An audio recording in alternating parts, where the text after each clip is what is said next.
800 سال کے قریب ہو گئے صلاح الدین ایوبی کو واپس لائے ہوئے، لیکن پچھلے 100 سال سے پوری دنیا کے یہودیوں کے اندر ایک یہ فکر پیدا ہوئی کہ ہماری ایک ریاست ہونی چاہیے، ہمارا ایک ملک ہونا چاہیے۔ یہ مارے پوری دنیا میں پھر رہے تھے، ہٹلر نے ان کو مارا تو امریکہ میں چلے گئے، امریکہ میں مارے گئے تو برطانیہ میں گئے، برطانیہ سے فرانس میں گئے، جگہ جگہ یہ تھوڑے آباد ہوتے رہے۔ اور اس کے بعد پھر ان کے اندر ایک تحریک پیدا ہوئی 18ویں صدی عیسوی میں کہ تمہاری اپنی ایک ریاست ہونی چاہیے۔ تو ان کی اپنی ریاست، اتنا اپنا ملک چاہیے، کہاں؟ وہی مقدس زمین جو تمہارے باپ داداؤں کی ہے، کیونکہ یہودی یعقوب علیہ السلام کی اولاد میں اپنے آپ کو کہتے ہیں۔ تو اس سرزمین پر جانے کے لیے کوششیں کرتے رہے، لیکن فلسطین اس زمانے میں خلافت عثمانیہ کا حصہ تھی، جو ترکی کے بادشاہ تھے۔ ترکی کے اندر میں فلسطین آتا تھا، تو وہاں پر ان کی مجال نہیں تھی۔ لیکن ہوا یہ کہ 1914 سے 1918 کے بیچ میں فرسٹ ورلڈ وار ہوئی، دنیا کی سب سے بڑی جنگ، پہلی جنگ عظیم، جس میں ترکیوں نے جرمنی کا ساتھ دیا اور ہار گئے برطانیہ انگلینڈ کے مقابل میں۔ تو ہارنے کی وجہ سے ہوا یہ کہ ترکی کی ساری خلافت ختم ہو گئی، خلافت عثمانیہ کے ٹکڑے ٹکڑے ہو گئے، 50 ملکوں پر ان کی اکیلی حکومت تھی، سب ٹکڑے ہو گئے، ترکی کو سب ختم کر دیا گیا، خلافت ختم کر دی گئی۔ یہ 1920 میں خلافت ختم کر دی گئی، اور پھر برطانیہ انگلینڈ کے تسلط میں، اس کے قبضے میں فلسطین بھی آیا۔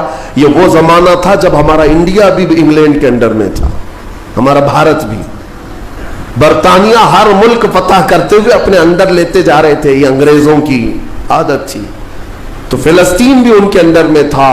تو اب ان لوگوں نے یہودیوں کے لیے ایک عام اعلان کیا، ڈکلیریشن آف بالفور کہا جاتا ہے، ایک بالفور اعلامیہ، جس میں اعلان کیا گیا کہ دنیا بھر کے جو بھی یہودی ہیں وہ ہجرت کر کے یہاں آئے، انہیں گھر دیا جائے گا۔ 1921 سے پھر فلسطین میں ایک چھوٹی سی بستی میں ان کو بسایا گیا، 4000 لوگ پہلے آئے، 4000 لوگ آئے، پھر یہ ہجرت کا سلسلہ چلتا رہا یہاں تک کہ 1947 میں ان کی آبادی 36 لاکھ کے قریب ہو گئی، 30-35 لاکھ سے بڑھ کر کے آگے بڑھ گئے۔ اور اس کے بعد پھر 1948 میں ان ظالموں نے اقوام متحدہ UN کی مدد سے یہ اعلان کر دیا پوری دنیا میں کہ اب یہ فلسطین نہیں ہے، اس کا آدھا حصہ اسرائیل ہے، یہ ہمارا ملک ہے۔ بات در حقیقت یہ تھی کہ UN میں، اقوام متحدہ میں یہ بل پاس ہوا تھا کہ یہودیوں کو بھی رہنے دیا جائے، مسلمانوں کو بھی۔ اس فلسطین کے 2 ٹکڑے کیے جائیں گے، ایک مسلمان فلسطین بنائیں گے اور ایک یہودی اسرائیل بنائیں گے۔ آج بھی یہ اقوام متحدہ UN کا یہ بل آج بھی موجود ہے، اقوام متحدہ سے یہ بل پاس ہوا۔ یہودی تو مان گئے، لیکن پورے عرب کے مسلمان اس کے خلاف تھے کہ عربوں کے بیچوں بیچ ایک یہودی ریاست کیسے قائم ہو سکتی ہے؟ یہ ہمارا مقدس معاملہ ہے، مقدس سرزمین سے ہمارا تعلق ہے۔ احتجاج کرتے رہے، لیکن ان یہودیوں نے مال کے ذریعے، عورتوں کے ذریعے سارے عرب ملکوں کے جو بادشاہ تھے ان تک اپنا تسلط جما لیا۔ کئی ایسے عرب بادشاہ ہیں جن کی بیویاں یہودی ہیں، ان کے گھروں تک یہ پہنچ گئے اور ان کو ایسا نیوٹرل کر دیا کہ اب وہ فلسطین کے بارے میں بات نہ کریں۔ ہوا یہ کہ اسرائیل تو بن گیا، لیکن آج تک فلسطین نہیں بن سکا۔ فلسطین کا وجود دنیا نہیں دکھاتی، گوگل میں چیک کرو تو نہیں بتاتا، فلسطین کوئی جگہ ہی نہیں۔ میرے عزیزو، ہر 10 سال پر یہ زمین کو ہڑپتے آج پورا وہ ارض مقدس جس کو فلسطین کہا جاتا ہے 90% یہودیوں کے قبضے میں آ گیا۔ اقوام متحدہ سے یہ بھی بل پاس ہوا تھا کہ آدھا کر لیا جائے، اسرائیل ایک ریاست، فلسطین ایک ریاست، لیکن بیت المقدس جو ہے، مسجد اقصی، وہ دونوں کے انڈر میں نہیں رہے گی، یہ اقوام متحدہ کے انڈر میں، یہ خود مختار رہے۔ کیونکہ یہاں یہودیوں کا بھی تعلق ہے, عیسائیوں کا بھی ہے, مسلمانوں کا ہے, سب کو یہاں آنا جانے کی اجازت رہے گی, کسی کے انڈر میں نہیں رہے گا. یہ پاس ہوا تھا. لیکن آج حالات یہ ہے کہ اس بیت المقدس کی دیواروں پر, دروازوں پر یہ وحشی ظالم اسرائیلی بندوق تانے آج بھی کھڑے ہوئے. یہ جسے اندر جانے دیں وہ جائے گا. پوری دنیا اپنی آنکھوں سے دیکھ رہی ہے ان کی خیانت, ان کی غداری کو, لیکن کوئی ایک جملہ تک نہیں کہتا کہ اسرائیل دہشت گرد ہے. آپ کو میں ایک آنکڑے اگر بتاؤں تو آپ کے رونگٹے کھڑے ہو جائیں. انہوں نے فلسطین کے مسلمانوں میں سے اب تک 2.5 لاکھ صرف بچوں کو قتل کیا ہے ان اسرائیلیوں نے. آج بھی یہ ڈیٹا موجود ہے, انٹرنیٹ پہ موجود ہے, بڑی بڑی ویب سائٹس ہیں, انہوں نے شو کیا. اقوام متحدہ کی بھی رپورٹ موجود ہے کہ فلسطین کے کتنے مارے گئے. ان دونوں کی جنگ میں 24 لوگ اگر مارے جاتے ہیں تو 23 فلسطینی ہوتے ہیں, 1 اسرائیلی ہوتا ہے. پھر بھی دہشت گرد فلسطین ہے, آتنکواد فلسطین ہے. میرے عزیزو, یہ دنیا جو دوہرا کھیل کھیل رہی ہے اس کو کون بتائے گا آخر؟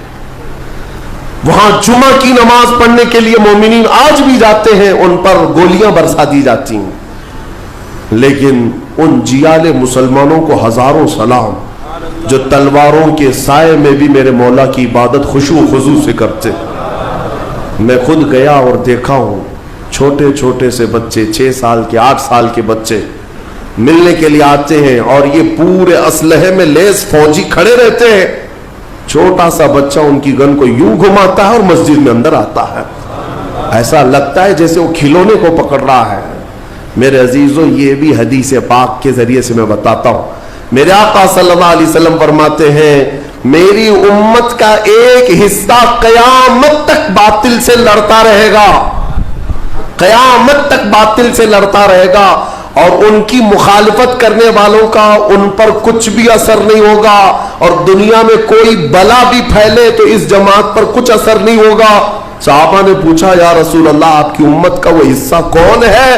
میرے آقا فرماتے ہیں, بیت المقدس کے آس پاس رہنے والے مومنین کی جماعت ہے. ان کی فضیلت میں میرے آقا نے فرمایا قیامت تک لڑتے رہیں گے, قیامت تک, اور ان کی خلاف کرنے والوں کا ان پر کچھ بھی اثر نہیں ہوگا. اور ہم دیکھ رہے ہیں, ارے بڑی بڑی عمارتیں ایک بم سے گرا دیا, دوسرے دن ان کے آس پاس ان کی گاڑیاں بھی چل رہی ہیں, دکانیں بھی چل رہی ہیں, بازار بھی چل رہا ہے. کل رات کو فائرنگ ہوئی, 50 لوگ بیت المقدس سے اٹھا کر کے لاشیں لے گئے. دوسرے دن جا کر کے دیکھے تو عصر کے بعد عورتیں اپنے بچوں کے ساتھ روٹیاں سینڈوچ کھاتی ہوئی بیٹھی ہوئی ہیں. مطلب یہ ہے کہ نہ موت کا ان کے اندر خوف ہے, نہ ظالموں کے تسلط کا ڈر ہے. ہاں یہ بھی اللہ تعالیٰ کی طرف سے ہوتا ہے کہ مولا جب کسی کا دل کشادہ کرے تو بڑے بڑے پہاڑوں سے بھی انہیں ڈر نہیں لگتا.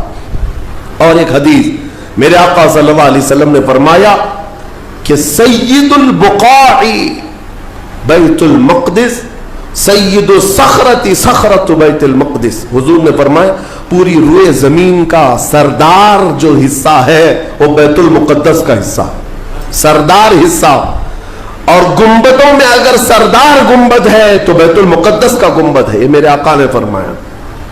اور حضور فرماتے ہیں تم دیکھنا کہ اخیر زمانے میں سارے لوگ اس زمین کی طرف ہجرت کر جائیں گے. جب ایسی ہجرت کا وقت آ جائے, حضور فرماتے ہیں فَلْزَمْهُمْ, تم لازم پکڑ لینا, اس جماعت کے ساتھ چلے جانا, کیونکہ خیر پوری دنیا میں صرف وہی ہوگا اور کہیں نہیں ہوگا. اور آج جو حالات دیکھ رہے نا, یہودیوں کا تسلط ہے, ان کا قبضہ ہے. میرے عزیزوں, چند دنوں کی بات ہے, میں قرآن سے اور حدیث سے, وقت ہوتا تو میں آج, چونکہ یہ جمعۃ الوداع ہے اور یوم قدس کے نام سے پوری دنیا آج منا رہی ہے, اس لیے میں نے تمہارے سامنے یہ باتیں رکھی ہیں. بیت المقدس کیا ہے؟ بیت المقدس کے بارے میں میرے آقا صلی اللہ علیہ وسلم نے فرمایا یہ ہمیشہ بھی یہودیوں کے تسلط میں نہیں جائے گا. یہ میرا یقین ہے, دنیا ٹل سکتی ہے مگر میرے مصطفیٰ کا فرمان نہیں ٹلے گا. میرے آقا نے اگر فرمایا ہے تو وہ ہو کر رہے گا. حضور فرماتے ہیں خراسان سے ایک جماعت آئے گی, خراسان سے. خراسان یہ افغانستان اور ایران کا کچھ حصہ ہے, جس کو پرانے زمانے میں خراسان کہا جاتا تھا. میرے آقا فرماتے خراسان سے کالے جھنڈے لے کر کے ایک جماعت نکلے گی اور وہ اتنی تیزی سے بڑھتی ہوئی بیت المقدس کی طرف آئے گی کہ دنیا کی کوئی حکومت اور کوئی طاقت ان کا راستہ نہیں روک سکے گی، اور وہ جھنڈے سیدھے لا کر بیت المقدس پر گاڑ دیں گے۔